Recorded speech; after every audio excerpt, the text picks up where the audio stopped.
What is going on, people of YouTube? Cards and Comics here. Have not gone live solo in a while. It has been a hot minute since the last time that I went live, not on off-centered. When was the last time I went live? September 4th. Holy smokes. It's been almost 2 months. It does not count off-centered. Holy shoots and ladders.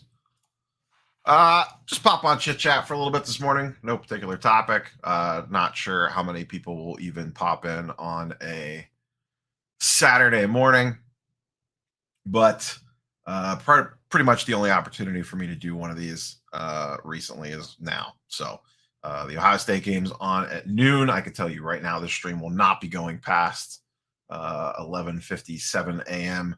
As I want to wrap up before the Ohio State Penn State game starts. Then I have Halloween party nonsense later this evening, the Sunday video to prep and record for. So I figured I had about an hour, so I figured I'd pop on real quick. What's up, Steven? What's up, Silent? What is up, Cranky? Card Guy. So no real particular topics. The two big things on my mind, well, three. Still fresh off New York Comic-Con. I always call it New York City Comic-Con. It is New York Comic-Con. The NBA season is next week.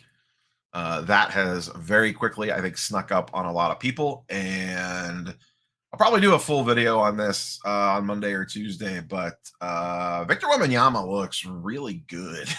I know it's preseason and a lot can happen. And he'll probably get hurt or who knows what. But if nothing else, Victor is exciting. And I will be curious to see if that has ramifications on this NBA season, just from a zeitgeist standpoint, I guess. And then I got my first ever PSA upcharge email this week. My value order finally popped on Friday. And I found out because I got the email saying, hey, we need to talk to you about your order. And I got upcharged 3 times on that order. So needless to say, that order went real good. I'm excited to get that one back. There's some stuff in there that I probably shouldn't have graded that got 10s that I'll probably barely make a profit on, but I crushed that order. And there is, it'll be its own entire separate video. There is a funny little, I don't want to spoil anything too much. There's a funny little interesting angle to that video. If you're an astute viewer of the channel, you may remember my last PSA order, and you may remember something that happened in that PSA order, and I snuck it into this PSA order, and the results are entertaining to say the least. It will be good quality content. We'll leave it at that. But yeah, I absolutely crushed this last PSA order. So it hasn't shipped yet. I'll be frantically refreshing the FedEx tracking on that one to go pick that one up. So that one took, what did that take? Almost 2 months exactly. I think that got checked in. Let me look. I'll tell you. That was a value order. When did that order get checked in? Go to the second monitor here. Please hold. It arrived at PSA August 23rd, and it's probably going to ship early this week. So basically 60 days, almost dead on. August, September, yeah, almost exactly 60 days. Now, I got lucky on that one because it got checked in very quickly. And I know that is not the case with a lot of the value orders right now. Sneak back in the chat here. Dallas Card Collection, what's on? Global, what's going on, buddy? I haven't seen you for a while either. The Wall, good morning as well. Sheldon, good morning. Jim Lee at CGC, yes. That's the other thing I need to do this weekend. My desk is an absolute disaster. I have stacks of nonsense everywhere, and I need to get things situated, and I need to get some orders out the door. And when I say orders, I mean like grading stuff. I have to figure out what I'm sending in for the Jim Lee signing. I know for a fact I'm going to send these 2 Wolverines in. The hologram and the base are 100% going from 90 MU. And then beyond that, I don't know. I'd like to send a boatload of stuff to that, but it's like 120 some bucks a card. So I don't want to go too crazy. But I will definitely be at least submitting at least probably 4 cards to that. That'll keep it right at about 500 bucks. I went a long time without spending a ton of money. Then New York Comic Con happened, and then I also I got this PSA order to pay for now, though I'll be able to sell some things out of that. The other thing that happened this week was I finally sold the pink canvas Spider-Man from Marvel Masterpieces. And then, well, before I even sold it, I was going to do this no matter what. This just happened to line up this way. But I bought a master case of Marvel Anime Volume 2.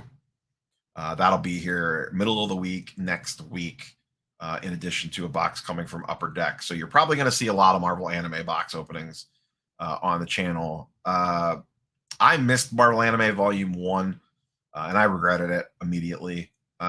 So this set looks like a very fun rip. Box prices are fairly affordable, so I just got a master case. I got a really good deal on it. So I have, what is that, 16 boxes, I think, of Anime Volume 2 coming. So I'm at least going to rip one whole case, or the one whole inner case. There's 2 inner cases in a master case. So one whole inner case will be getting ripped, and then we'll see about the second case. I might hold it. I might rip it too. We'll see how the first one goes. So I don't know. So that's going on as well. So I got that coming in the mail to rip. So besides Victor, who else might be interested in the next crop of rookies? I mean, here's the thing. Anyone that's hyped the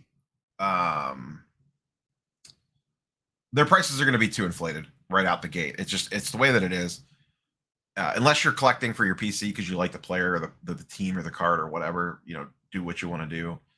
But in regards to like buying Victor Silver Prisms, or most of these guys Silver Prisms right out the gate, the ones that are hyped, it's probably going to be one of the peak prices of their stuff. You're better off to almost wait at least like 6 months, if not longer, for their stuff to cool down.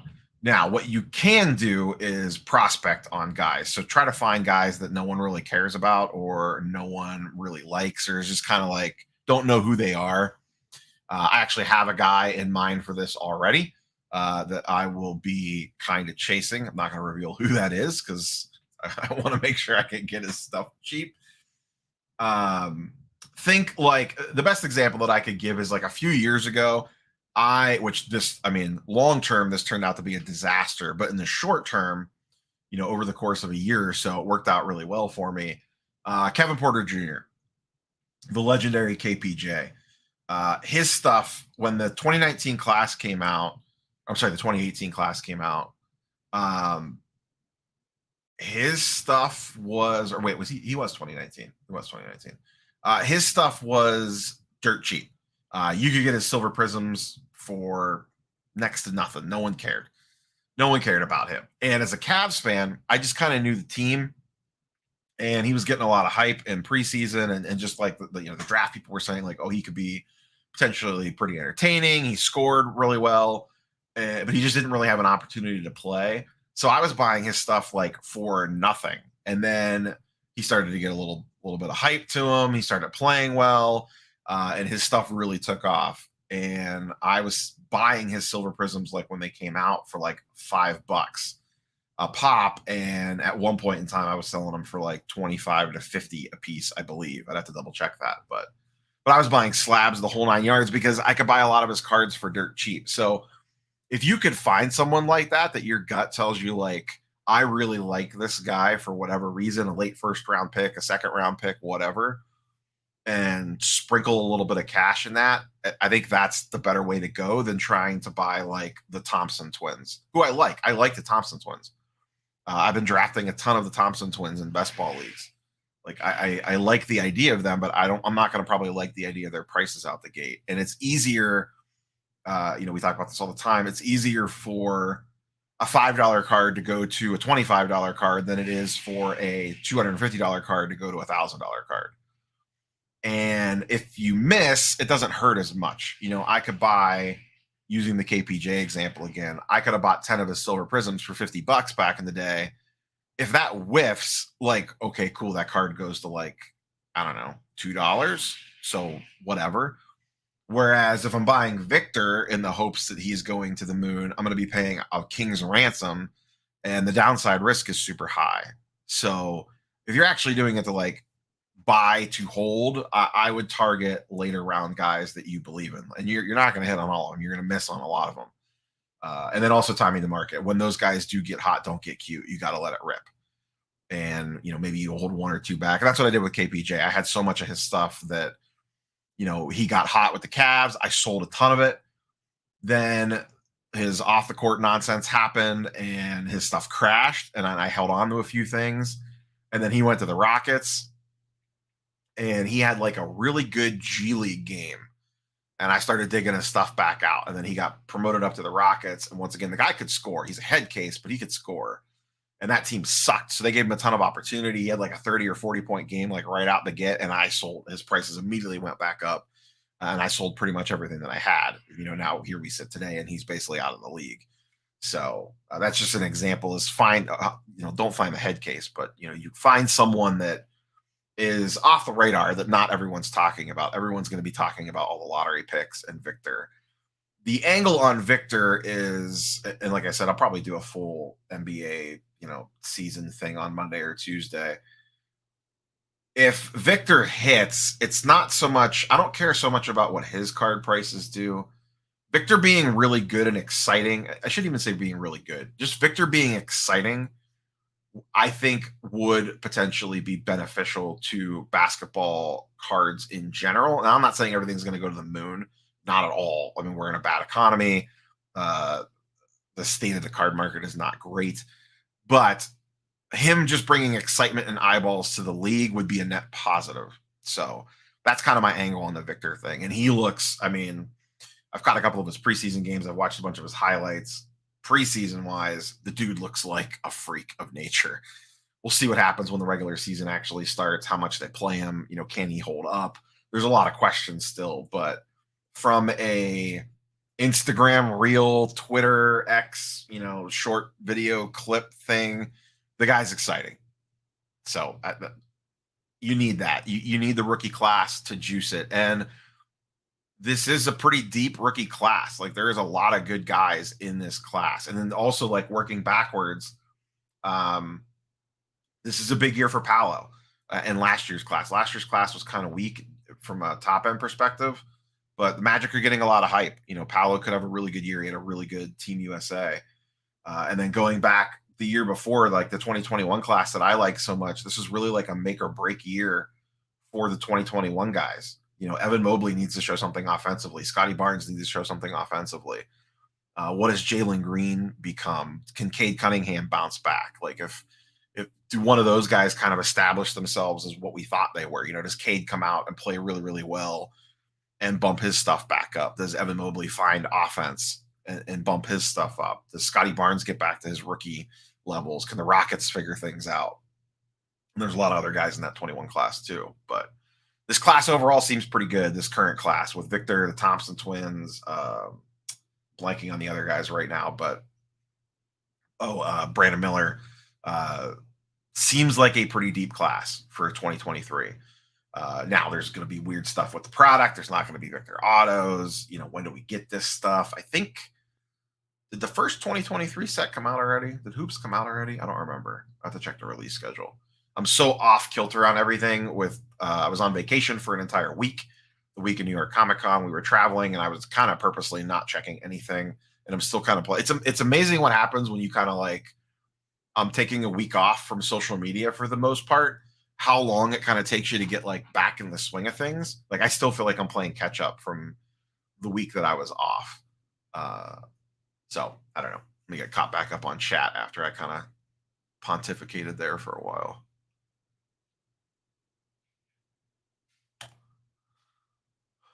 Who says the CJ Stroud hit a PSA 10? Find out. We will see. What's up, Splenda? My Amish amigo. We'll have to get back out there in March. New crop of rookies. They've all been signing products for years, too. We'll see some story for basketball, baseball prospect more long term. What's up, TD Sports Cards? He's way crazier than KD. At least defensively, anyway. Guy's absolutely wild. My hair is a mess this morning. Sheesh. Hey, what's up, Darwin? It is sitting right there. He's sitting right there in the pile. My little stash from just kind of throwing everything over there after the video. Hey, what's up, Perk? Nope on 2023 basketball yet. Why is what is the Panini release schedule these days?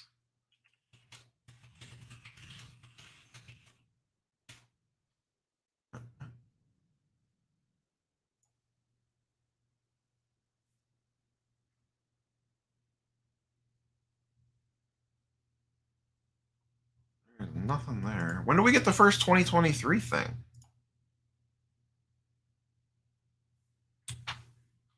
When was this article written?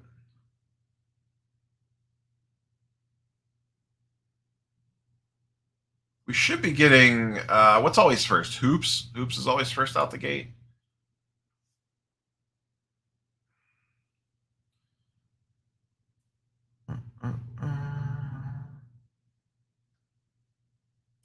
I'm down, but no snow. Man, whew, that was a wild one.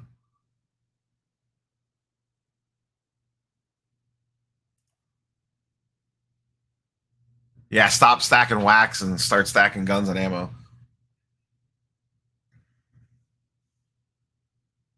Yeah, the KD comparison to me, one, KD's like a foot shorter than Wemby. Not a foot. He's probably a good 5 inches shorter than Wemby. I think Wemby's like 7'5" in shoes. I think KD's like Steve. You probably know better. What is KD like? Dead on 7. I think he's listed at maybe 6'11". I don't remember. KD's a worldly different offensive player than Wemby ever will be, and Wemby is a world better defensive player than KD ever will be. There was a clip from last night's game where he blocked Klay Thompson shooting a 3 and then ran down the court for the open dunk. It was wild. Well, I think they're clear to release football. I mean, there are that other order came down or whatever, and it sounds like they are good to continue to release football card products until this situation is resolved. So, I think my general point here, Wet Wipes, is that if Wemby gets a boost and Wemby is really good and fun, that's going to draw more eyeballs, which will potentially benefit other players. That's kind of what happened. You really need, I mean, and this is most sports, not just basketball, but it feels like basketball even more so. Like, and this will be tricky because you got to go back. Like the NBA card market was really hot pre-pandemic because of Luka. So Luka was in 2018 product, was obviously like you had Luka and Trey. They both hit the ground running. And then the 2019 season rolled around. And I think a lot of people, I've talked about this a lot, but I think a lot of people forget this. The 2019 NBA season starts. This is right before the pandemic.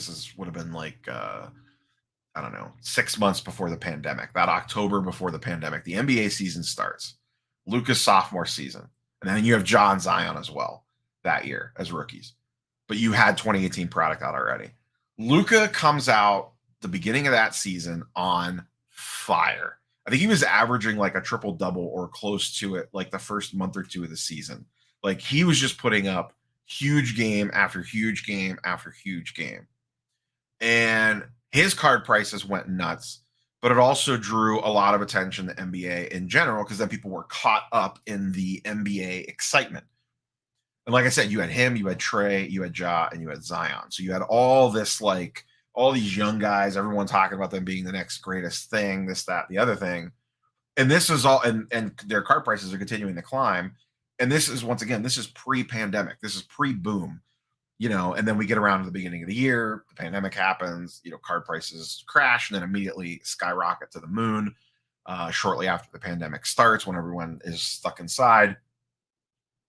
And then we're off to the races. But I think people forget that uh, basketball cards specifically were actually climbing for the times pretty well prior to the pandemic actually starting.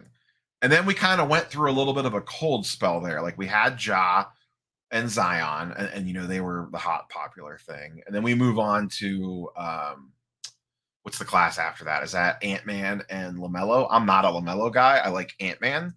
But that was a slower starting class that they didn't have as much hype around them. The 2021 class is a really good NBA class, but I don't know that it's star powered other than maybe Cade. Like Mobley, even if his offense doesn't develop anymore, he is one of the best defensive players in the league. Scotty Barnes started fast, but his offense faded. Jalen Green, I don't think we really know what he is yet because he's on that disaster of a Rockets team. But Cade could be potentially really, really good. I still have some hope for Cade. And then after that, it's the Paolo class, and there wasn't really much there. I mean, in all honesty, of the recent years, Franz Wagner might be the best rookie in any of those classes, and he gets no love whatsoever because he's on the Magic and he's a power forward. And then we have this upcoming class with Victor and the Thompson twins and Miller and all those guys. So I don't know. We'll have to see how things kind of filter themselves out.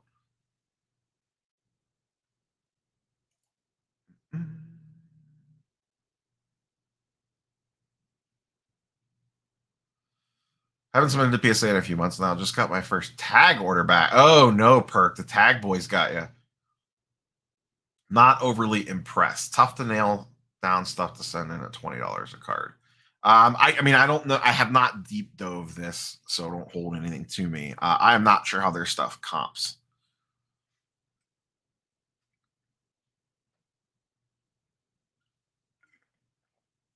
But I can't imagine it's like spectacular, would be my guess. I mean, other than the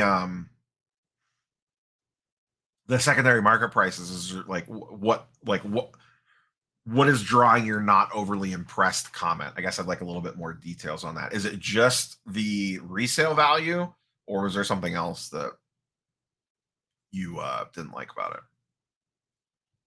it?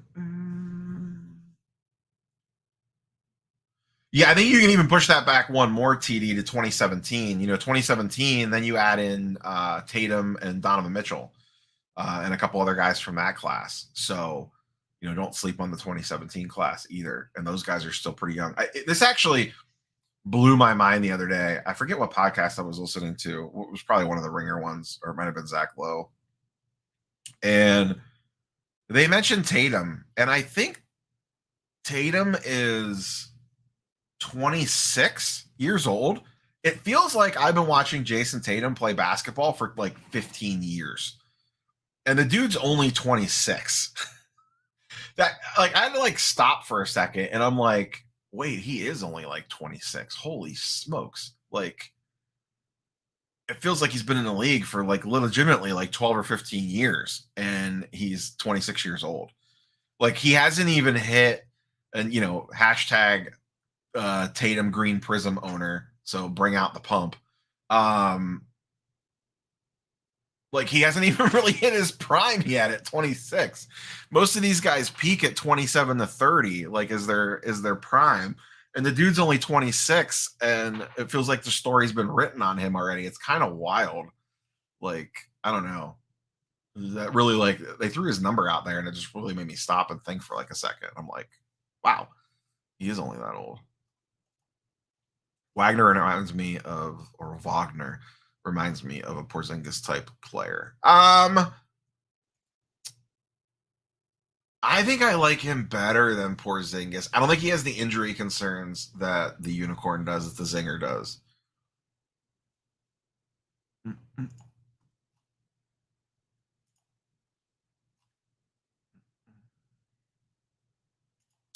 KD roughly 7 foot. I don't get the Wemby. Yeah, I think it's just because they came into the league as stick figures, Steve. I think it really comes down to that. Is that they are tall, stick figure looking, alien looking people with their super skinny arms, legs, and gangly arms and the way that they run and stuff. I think it really comes down to that.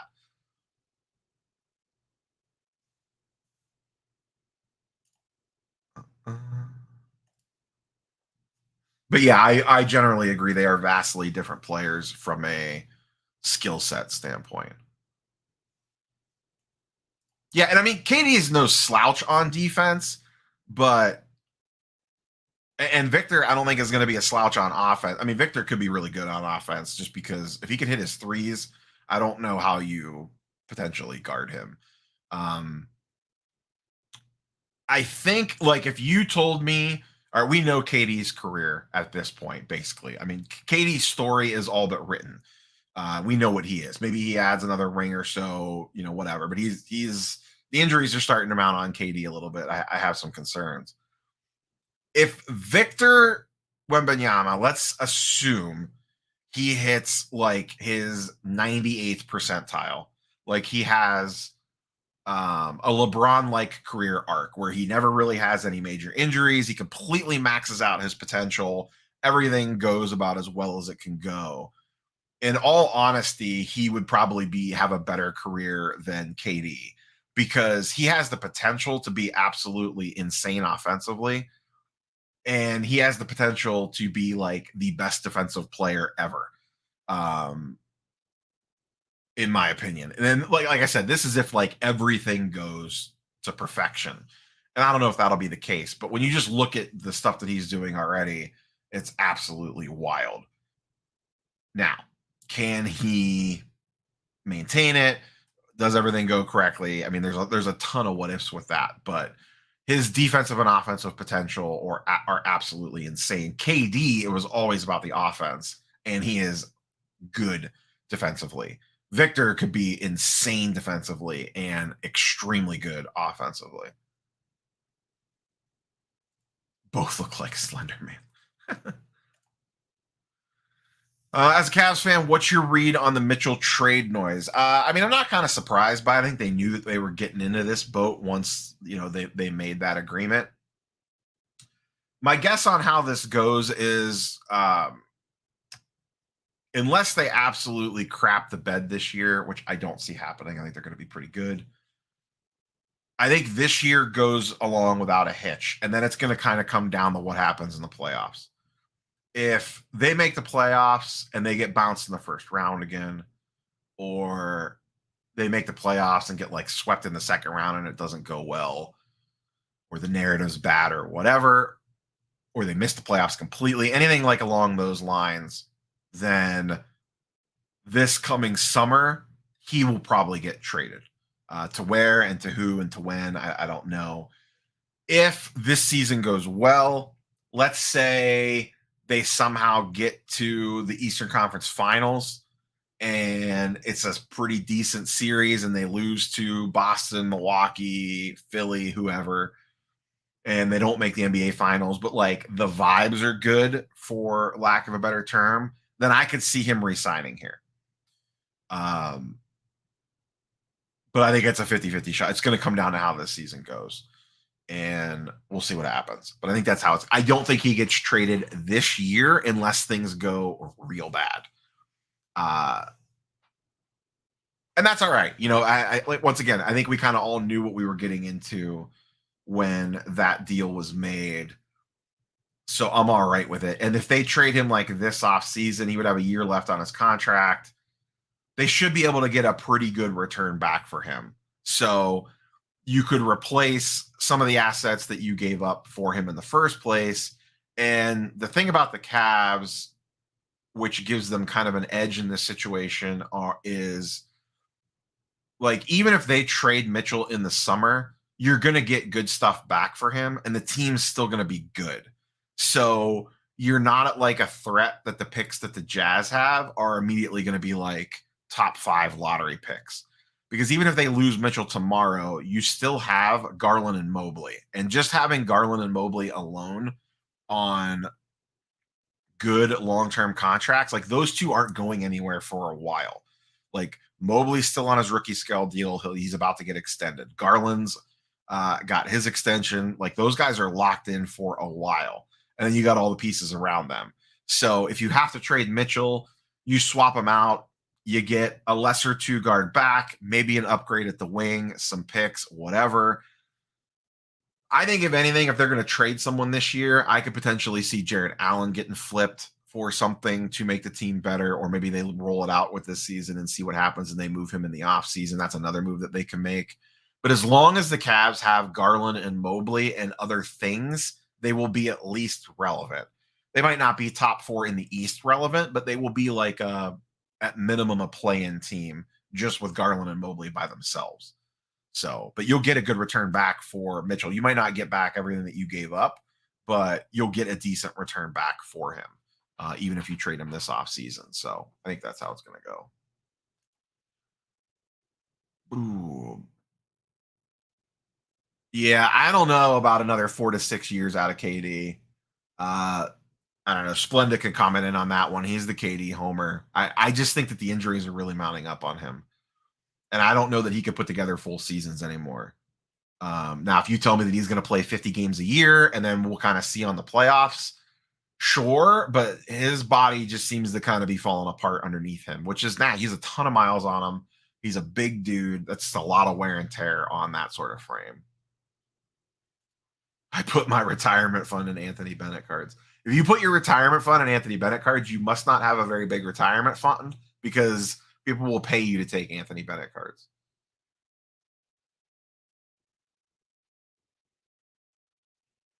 I'm not up on my Azubuike deep dives.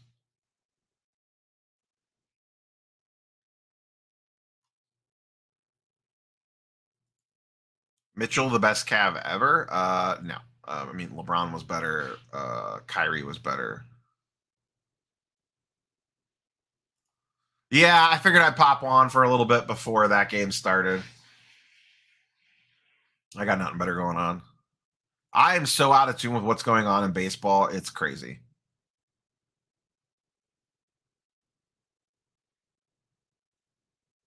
Hey, what's up, Michael Son?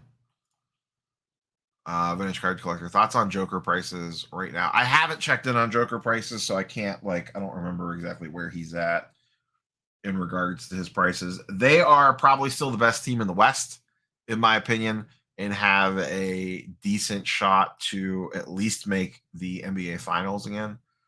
The West feels more wide open this year. I think, as much as I hate to say it, I think the Lakers are actually going to be pretty good this year.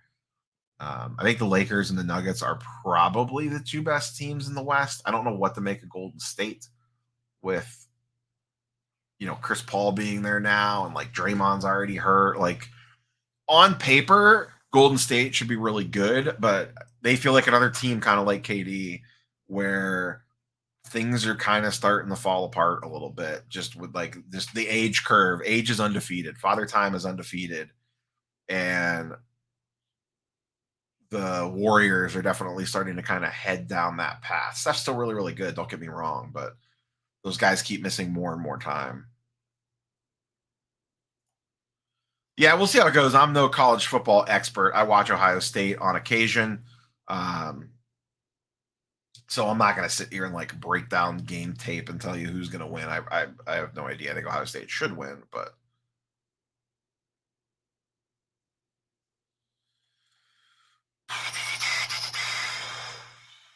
I saw that go up. I don't know where the prices are at on that card currently in regards to what that might go for. So I would just be making up a number. So I'm not sure what that'll end up going at, but it'll be a large number. That is still a pretty big card. I like them. I like the 65 game rule. I like it a lot. I think the Astros still have the Astro taint on them. I'll have to look. I'll have to dig into some Altuve cards for the weekly tomorrow. What's the latest on Lorcana cards? Yeah, Wave 2 comes out in November. I think it's closer to Thanksgiving. Not Wave 2.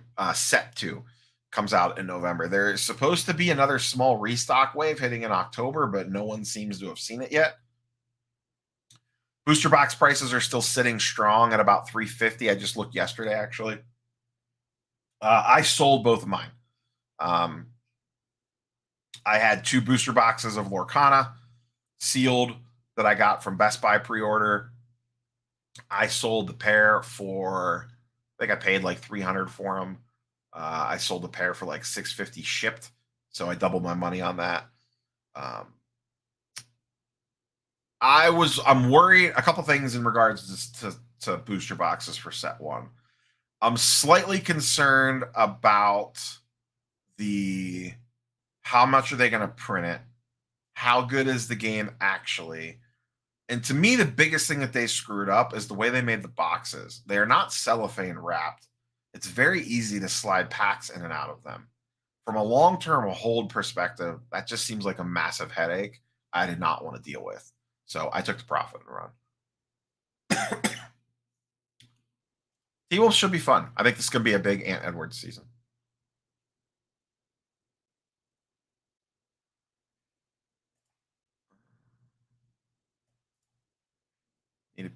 PPP.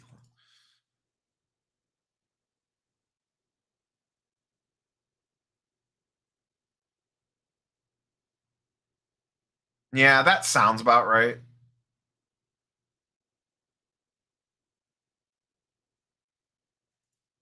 I still have PTSD from OSU and Notre Dame.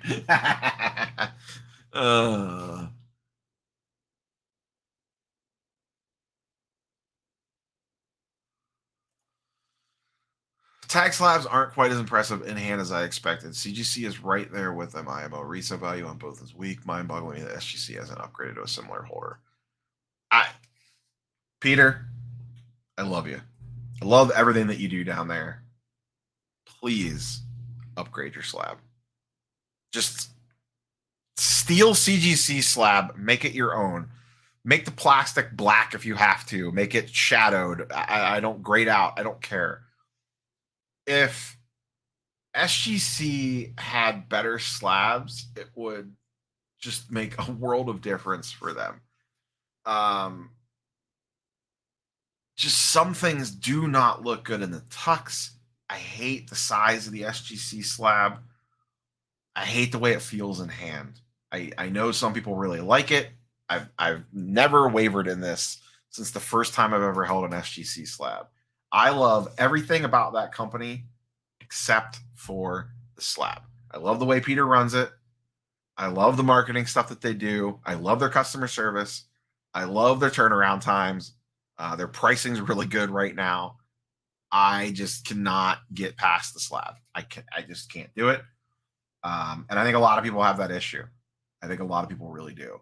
And I think it holds them back.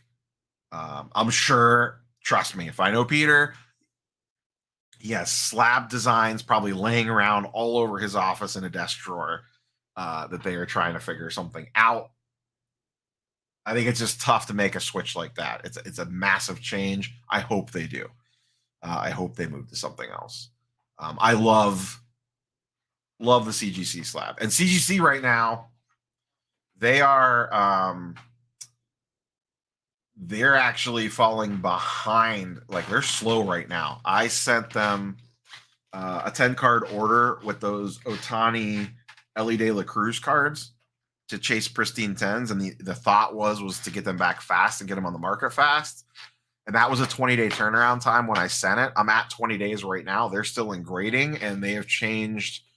They've updated their turnaround times to like 45 days on not bulk tier. It was like one step above bulk. I forget their tier structures off the top of my head. So it's they need to get their act together too. This Astros Philly series, another Astros Philly series will not help baseball.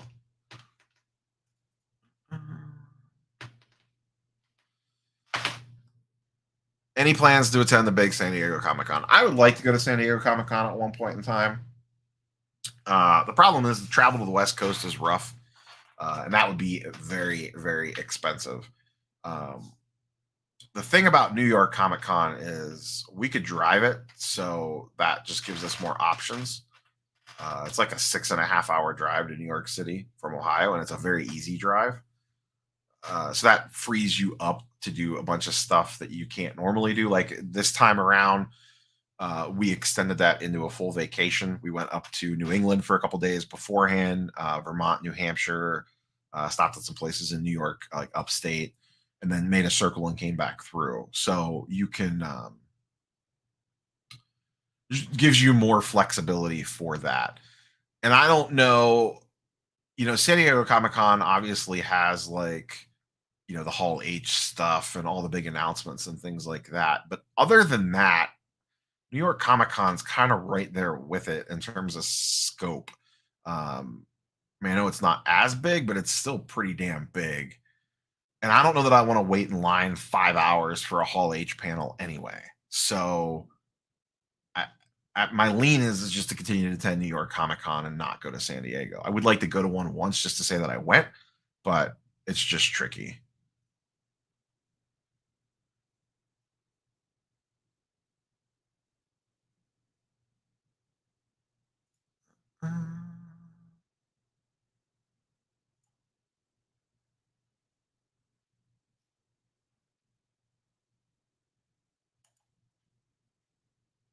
Turtles in here, just full troll mode.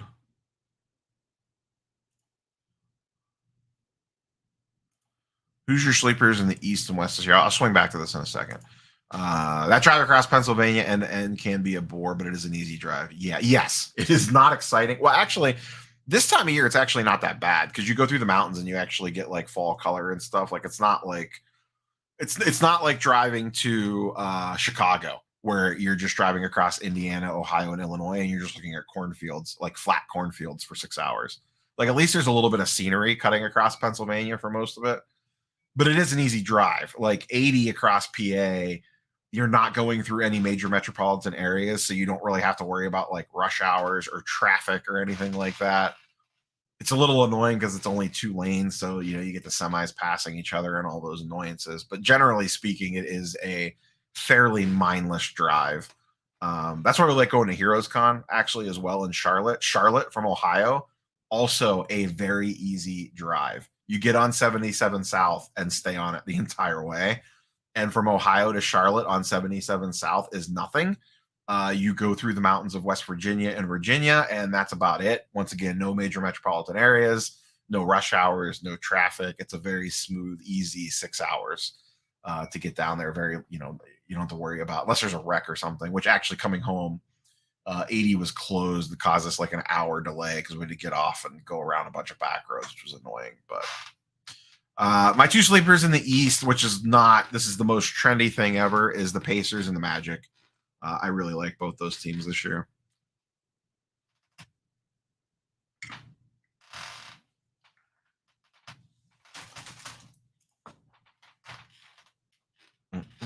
I actually don't like the way a lot of Chrome stuff looks in them.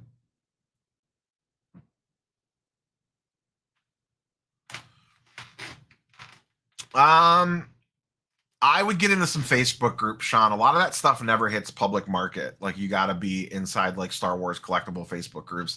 That's where I ended up getting a lot of my bigger Star Wars stellar signatures, because the people that are like hardcore collect that stuff hang out in these niche little groups on Facebook, and they put them for sale in there first, so they never really hit like eBay or anything like that. SGC slabs look really good for vintage and pretty much nothing else.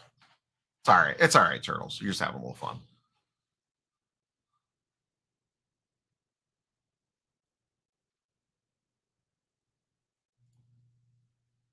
PSA slabs are just neutral. They're not good or bad. They don't add anything to the card, but they don't take away from the card, and they feel fine in hand. Oh, nice. Is that Wednesday before Thanksgiving? I always liked going to the Wednesday before Thanksgiving game because it was like a weekend game, but not weekend prices.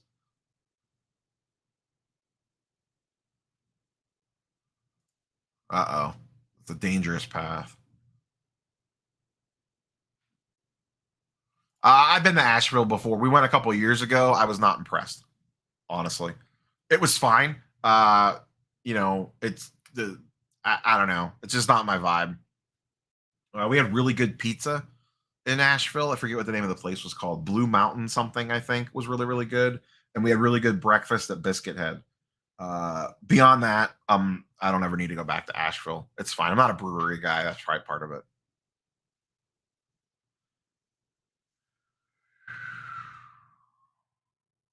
Yeah, I'm not a fan of Chrome stuff in SGC. Certain things look all right. You want white bordered cards. With Fanatics wanted to 10x the hobby, they mean 10x the problems. I don't know if that's what they meant, but that's what they are currently doing. At least no other one of ones have popped up yet. At least not that I have seen. I think we're still sitting at 3 for that one guy, and no more. But yeah, that. Oh, Fanatics.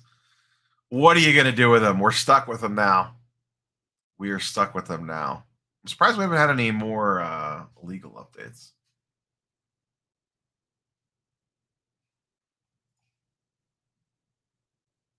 I know it's a heroin poop hole, but driving through West Virginia is actually amazing. That's not a bad drive. Down 77 through West Virginia, not bad. I had to do it in the snow once. That was not fun. The West Virginia Turnpike with snow is not an entertaining experience, or rain. So that's my only issue there. But beyond that, you're from a drive perspective, yeah, not that bad. As long as you don't have to stop. It's a small enough state you could drive straight through without having to get out of the car, except for maybe at like a roadside rest real quick.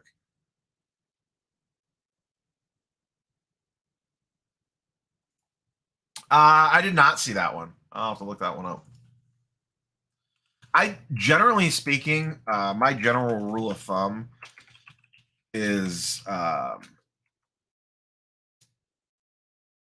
stay away from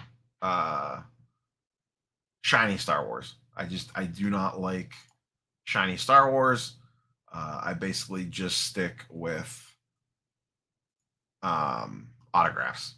I like autographs, and that is pretty much it. Wow, this card's expensive. Holy smokes. $600 already. Sheesh.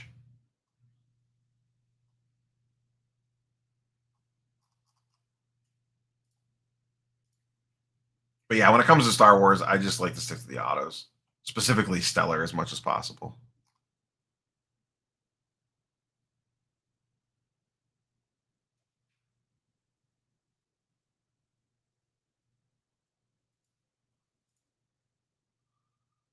So 8 of my LA tops not a tag. 6 got 10s. An 8 and a 7-5. Seems wild to me that a tops now card would grade an 8 and a 7-5. What was the reasoning for the 8 and 7-5? They should have give you the detailed yellow pages of the report.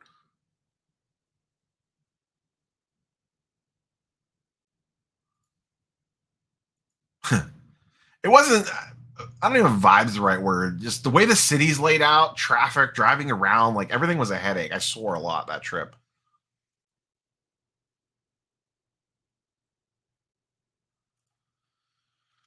Pick and choose the ones that you like. Is my take on the Marvel sets. They are still playing catch up, which is part of the problem. They had the guy from Upper Deck on the MCC pod that I listened to, and they are just coming out fast and furious because they're still trying to catch up from the pandemic nonsense. So, find the ones that you like and go after them, or, find the individual cards or parallels that you like. For example, I haven't bought a ton since Masterpieces. I really like Masterpieces. I went hard at Masterpieces. I'm making a spec play on Anime Volume 2 because I think it looks like a really good rip, and I like the artwork style on the cards. And I bought a master case of it. So it's going to be an expensive experiment. So that's been my kind of approach, is figure out what sets I really want to rip, which individual cards from sets coming out that I just want to target those cards, and then which ones don't I really care about. For example, Loki, the Loki card set came out. I don't want to rip a bunch of MCU product, but I'm interested in a Tom Hiddleston auto. So I'll keep my eyes peeled for a Tom Hiddleston auto on ComC. The Hawkeye MCU boxes are coming soon. I'm sure it'll be a perfectly fine rip. I'll probably open one because Upper Deck will probably send me one. That being said, I would, if it's in there, I haven't seen the checklist yet. I wouldn't mind a Haley Steinfeld auto as Kate Bishop. I actually kind of like the Kate Bishop character in that show. So, and I like Haley Steinfeld in general. So I wouldn't mind a autographed Kate Bishop card. So I'll probably be looking for one of those when that set comes out. So that's kind of how I generally approach it. Is the sets that I really want to go after, I'll buy boxes and rip. The ones that come out, I'll scour the checklist and take a look at them when they come out and see what individual cards I want to chase. And if I don't want to chase anything, then I just move on to the next one.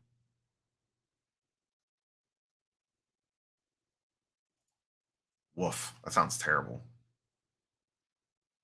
Did I open my Kith stuff on cam? Yes. Yeah, there's a video. If you search my channel for Kith, you'll find it. It's there.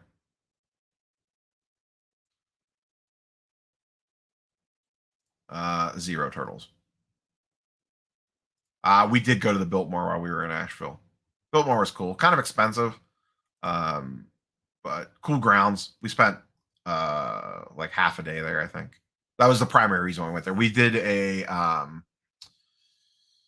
1 year for vacation. We did a loop. The wife and I. We went down to Kentucky and hit the Bourbon Trail and Louisville Slugger, and then went to Nashville and did Nashville stuff, and then went across Tennessee and went to the Smoky Mountains for a couple days.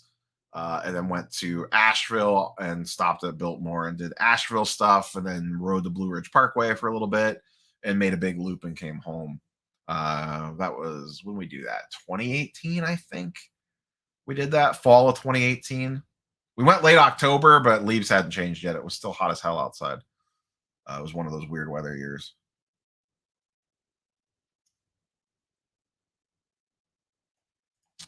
Not in the cards, but she likes pop culture stuff, so she enjoys going to like Comic-Con and stuff.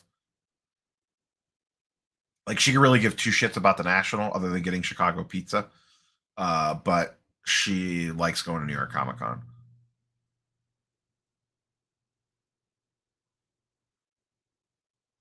Yeah, it was good times. We like a good road trip. We are a road trip kind of couple. We like to hop in the car and go on an adventure for 7 to 10 days.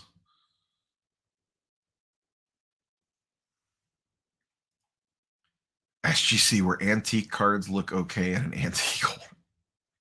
Perk with shots fired. Time is at 11:35. Okay.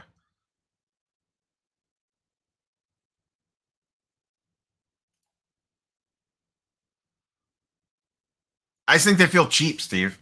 You put an SGC slab in my hand next to a CGC slab, or PSA, or even Beckett, and they feel cheap to me. I mean, you can kind of crack them with your bare hands almost. They just don't feel good in my hand. It just does not feel like a premium product in my hand. Yeah, Amish buggy rides only for me and you. Whew, if you could only keep one card from your PC, what would it be?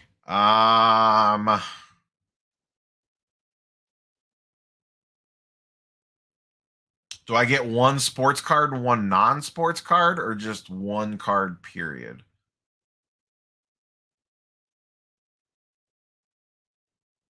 I think it would be my Harrison Ford auto.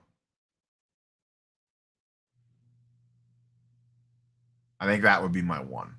Would be the Harrison Ford auto.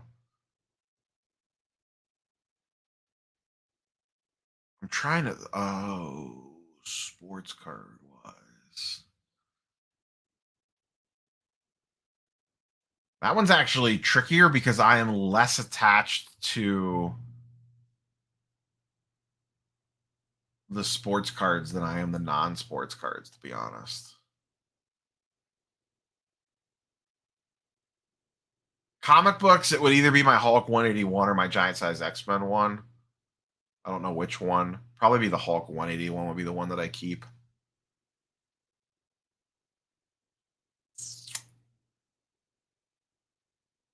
I don't know what sports card it would be. I don't have anything that's like impossible to replace on the sports card side. Like I have nice stuff, but I don't have anything that's like ultra rare. That's like if I let this go, I would never be able to get it back. I don't know. I'd have to really think about the sports card one. Pedro Pascal auto is way up there too, just because it would be nearly impossible to replace that card. I don't know. I have to put some thought into that one. SGC order coming back. Can't wait for this PSA order to ship.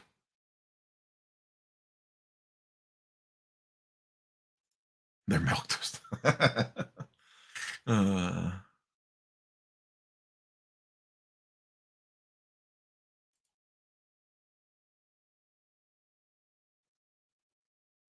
I spent very little time. Artist Alley is the one thing that always like I never seem to have time for.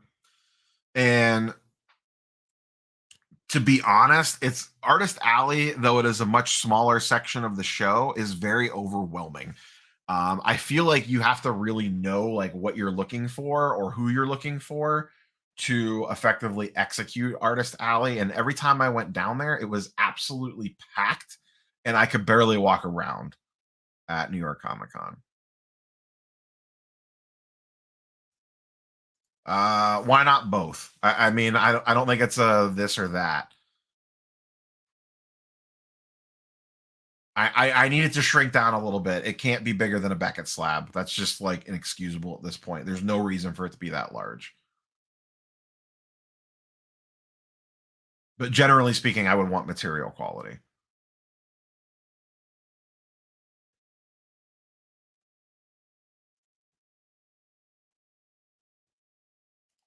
I'm just a sucker for Stellar. I like the concept of Stellar. I love the way the cards look. Um, that's just my thing. You know, it sucks that they're not making the set anymore. That's the only problem. Like, it really sucks that they're not making Stellar anymore because you know there's a ton of stuff I would love from Ahsoka, like the new Ahsoka show. There's like so like I would love a Mary Elizabeth Winston um stellar on card auto. I would love Natasha for blanking on her last name, but Natasha that plays Sabine Wren, the girl that plays Shin. Uh, you know, there's so many good characters from that show that I would love on card stellar autos for that we're just not going to get. I would love a Katie Sackhoff Bo Katan stellar auto. So that's the only part that sucks is that I'm kind of limited on the people that I can get from Stellar. And I have a lot of the big ones now. Like I'm missing a Luke and Leia, obviously. I don't know that I'll ever get those. They're just so expensive. And they rarely pop up. A Luke actually popped up this week, a Mark Hamill Stellar Auto. And it was, they didn't have a price on it. They were accepting offers. The only problem is the sticker auto, which kind of sucks because all other Stellar is on card. But I mean, Masterworks is kind of like my second option. I just really like the look of Stellar better.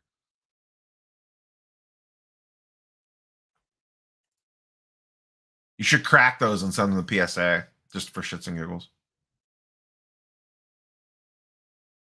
Yeah, that's gotten down to about a week now. Ryan, the president of PSA, had commented on the live stream that they were down to about a week, and I'd heard that from other people as well.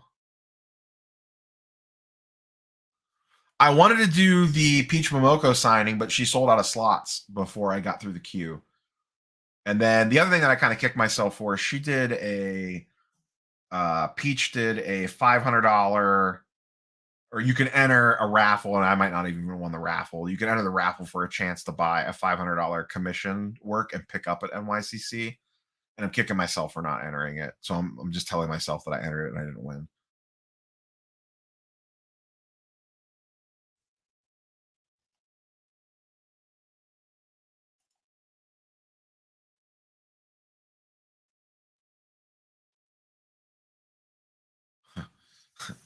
Maybe the women don't have attachment issues with you, Steve. You ever think of it that way?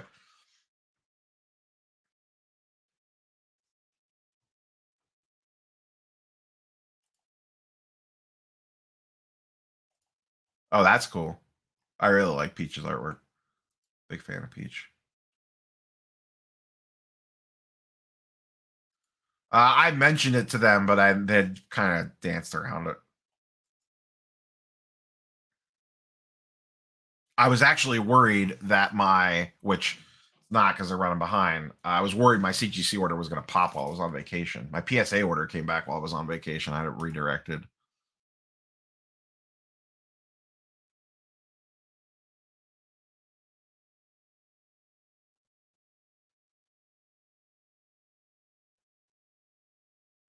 I saw that on Instagram. I was already driving home too.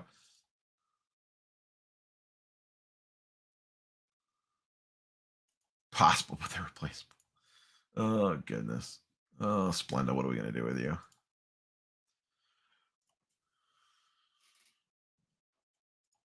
Yeah, I follow Chris. I'm in a fantasy football league with Chris. Met him at the National very briefly in Chicago 3 years ago. 3 years ago, I think. Yeah, I think that was 3 years ago. I don't remember. All right, I think we're going to wrap up here, ladies and gentlemen.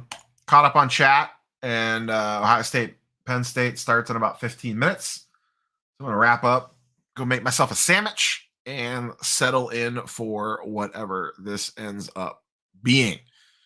So we will catch you boys and girls tomorrow for the weekly sports card market update. And then I don't know what I got for content the rest of the week. So I'll check that video out, Stone. All right, ladies and gentlemen, I always forget to hit this. I'm going to hit the insert ad button and we're going to go ahead and get out of here. So we will catch you boys and girls on the next one. Peace, everybody.